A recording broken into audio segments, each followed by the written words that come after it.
जाए, जब हमारा मन मर जाए, जब मन की उड़ान मर जाए, अभी तो हमारे मन में दो बातें चलती हैं, ऐसा हो ऐसा ना हो। इन्हीं में हम फंसे बैठे हैं, ये हो जाए ये ना हो जाए। इन दोनों बातों से जब मन निकल आए फिर क्या मन में आएगा, चाहे ये हो चाहे वो हो, जैसी तेरी मर्जी। फिर तो एक ही मन में आएगा कि संत आश्रित हो जाएंगे तो पामे चंगियां ते पावे मंदिया, मैं तेरे रंगा दे विच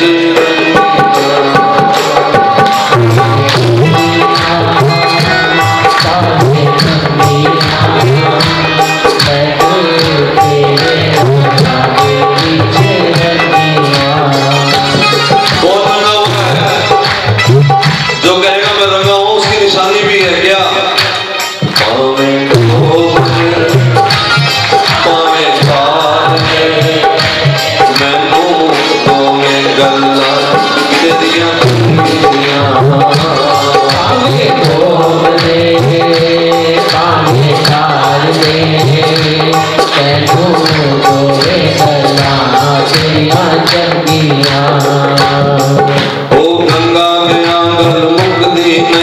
सो सो टुबियां लाइए, गंगा गया घर मुक्ति नहीं पावे, सो सो टुबियां लाइए, गया गया घर मुक्ति नहीं पावे, सो सो पिंड बनाइए,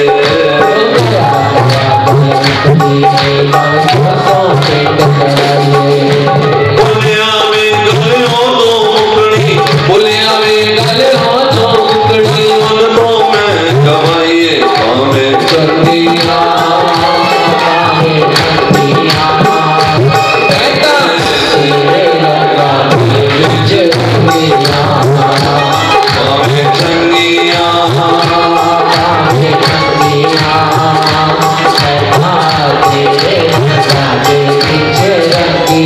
तो जब हमारे मन का ये विचार बन जाएगा कि भगवान जैसा रखे ठीक है, सिया राम कहिए और जाहि विधि राखे राम। हमारा तो मिनट में झगड़ा है, रब ने की कितना है, हमें तो रब की कोई बात पसंद ही नहीं ना, रब को इंज तो नहीं करना चाहिए। जैसे भगवान हमसे हम बेकार है और हम बहुत बुद्धिमान हैं, ठीक है, ये बातें याद रहेंगी ना अपनी, आज की कल से काफी पेन ले आना, कोई बहुत अच्छी बात लगे तो लिख लेना, फिर अपने घर में लगा लेना कि इसके अनुसार मुझे जीवन बनाना है बस, नहीं तो दिल की डायरी में लिख लेना। परीक्षित राजा बने क्योंकि भगवान धराधाम छोड़ के चले गए थे, सो पांडव भी स्वर्ग चले गए। विदुर जी महाराज आए थे, धृतराष्ट्र गंधारी को लेकर के ये भी तपस्या करने निकल गए, और परीक्षित महाराज को रास्ते में कलिकाल से मिलन हुआ। कलयुग ने कहा कि मुझे छोड़ दो राजन, क्योंकि मेरे अंदर अवगुण तो बहुत है, हर एक की बुद्धि भ्रष्ट कर दूंगा मैं, ये बात पक्की है, लेकिन एक गुण भी क्या कि यदि मेरे युग में बैठ करके कोई कीर्तन कर लेगा, राम राम राम राम राम राम जीव से बोल लेगा, तो उस जीव का चाहे वो कैसा भी दोषी क्यों नहीं होगा, उसका उद्धार हो जाएगा। सुन लिया तुमने, हम कल जुगी है, कर लो राम राम, बेड़ा पाक, आदत बना लो। क्या रोटी बनाते जाओ, हरे राम राम हरे हरे, हरे कृष्ण कृष्ण कृष्ण हरे हरे, हरे राम हरे हरे, हरे कृष्ण कृष्ण कृष्ण हरे हरे, हरे राम राम राम हरे हरे, हरे कृष्ण कृष्ण कृष्ण हरे हरे।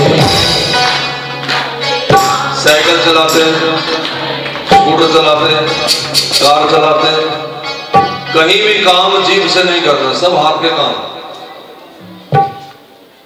माताओं के पास तो टाइम ही बहुत है, काम बहुत करती है, ऐसा नहीं कि काम नहीं करती, लेकिन कम से कम नहीं तो 4-6 घंटे मिनिमम रसोई में चले जाते। रसोई में काम कुकर जीभ से चलना है? बताओ। ना वॉशिंग मशीन जीभ से चल रही है, ना कुकर जीभ से चलना है।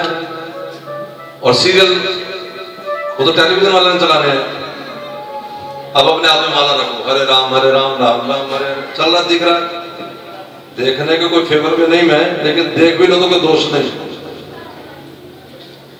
क्योंकि अकेले बैठोगे तो भगवान का चिंतन तो करने से रहे, फिर मन कहीं कहीं और घूमेगा।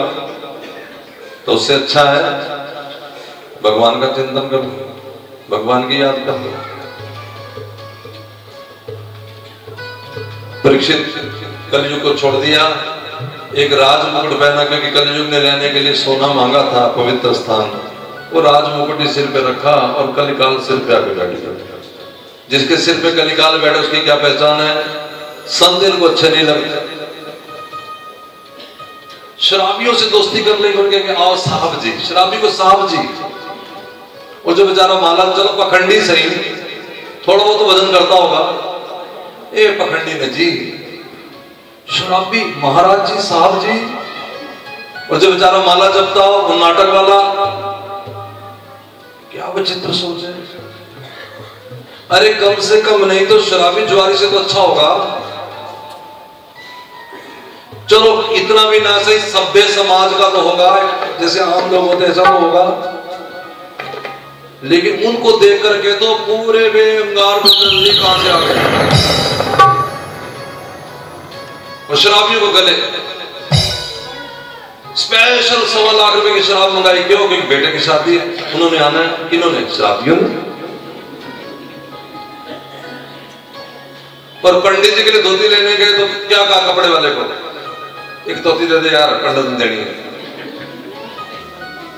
शराबी साहब हो गए, आओ साहब जी, वर्मा जी, शर्मा जी, गुप्ता जी, फलाना जी। और पंडित जी है तो आपड़ता। अच्छा ब्याह किसने करवाना है? शराबियों ने कि पंडित जी ने? नहीं, शराबियों को बैठा लो, मंत्र भी यही पढ़ देंगे, विस्की आए नमा।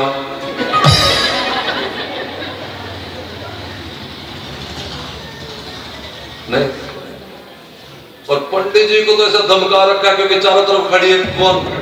दैत्यों की पूरी सभा, शराबी सारे खड़े सिर पे। पंडित आके ऐसी चोरी चोरी करके, पंडित बेचारा घबराया बैठा कि कैसे ब्याह करके निकलूं यहां से। अब तुम बताओ जरा समझदार। मैंने शुरुआत में विवेकानंद की बताई थी कि विवाह में देवता आते हैं, शाबाश देके जाते, जीवन पूरा स्वर्ग बना रहता है। ऐसी स्थिति में देवता आशीर्वाद नहीं देके जाएंगे, श्राप देके जाएंगे, तो होगा क्या? डॉक्टर के पास बैठे रहो, बेटा ही नहीं, बच्ची होनी नहीं, संतान ही नहीं होनी, आपस में बननी नहीं, हर वक्त डंडे बजते रहते। और बुलाओ शराबियों को। ये मजाक की बात नहीं। दुनिया में जैसे मर्जी निभाओ, लेकिन जब विवाह की बेदी सजे तो उस दिन चंडी बन के खड़ी हो जाना कि कोई आए ना आए, बस पंडित जी कराएंगे जो विधि से विवाह होगा। खबरदार यहाँ कोई अगर कोई टिका तो मेरे बच्चों के भविष्य का सवाल है भाई। कर लो जो करना तो परे मरो, लेकिन मंदिर में फेरे होंगे बस भगवान के सामने। और कोई समझदार ब्राह्मण को, सुच्चा ब्राह्मण को, पवित्र ब्राह्मण बुला करके विवाह कर दूंगी बच्चों। ऐसी अवस्था में देवता आशीर्वाद देके जाएंगे, खुश रहो, समृद्ध रहो, पवित्र रहो और जीवन उज्जवल हो जाएगा। दोष कर दिया साधुओं पे, मरा हुआ सर्व गले में डाल दिया, श्राप मिल गया कि आज से 7वें दिन तुम्हारी मौत तक सबके हाथ होगी। परीक्षित अनशन करके बैठ गए हैं। गंगा किनारे सुखदेव जी महाराज आए हैं। कल हम सुखदेव जी को बुलाएंगे। शुरू में जब पूजन होगा कथा का, उसी समय सुखदेव जी महाराज का भी पूजन कर देंगे और फिर कथा ठीक 2 बजे शुरू। कोई आपत्ति तो नहीं किसी को 2 बजे से? ठीक 2 बजे, क्योंकि कथा का टाइम वैसे तो 5 बजे विसर्जन का, लेकिन फिर भी कथा जिस प्रसंग में चल रही होती वहां से एकदम नहीं निकला जाता, कहीं बात को छोड़ना ही होता है। अभी भी मैं कथा को बड़ी स्पीड में घुमा गया हूं। और सच बात तो ये कि इसी परीक्षित की कथा को सारे जीवन कहते रहे ना, तो ये पूरी नहीं हो सकती। कथा कभी पूरी नहीं होती, समझने की बात है बस। और कल परीक्षित कथा शुरू करेंगे। आओ पहला स्कंद मैंने पूरा कर दिया, दूसरे स्कंद से शुरू कर लेंगे। 2 बार हरि नाम ले लो। कीर्तन की परंपरा यही है कि जब कथा सुन ले तो फिर भगवान का देखो, दुर्गा जी को खुश करने के लिए जोत जगाओ, गणेश भगवान को खुश करने के लिए दुर्वा चढ़ाओ घास, शंकर भगवान को खुश करने के लिए भांग धतूरा बिल्लो पत्र,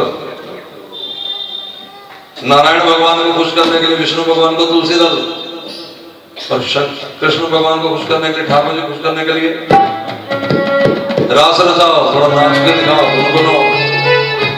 तो दोनों पैर भगवान ने दिए, हाथ भी भगवान ने दिए। खड़े हो जाओ और मुस्कुराते हुए एक बार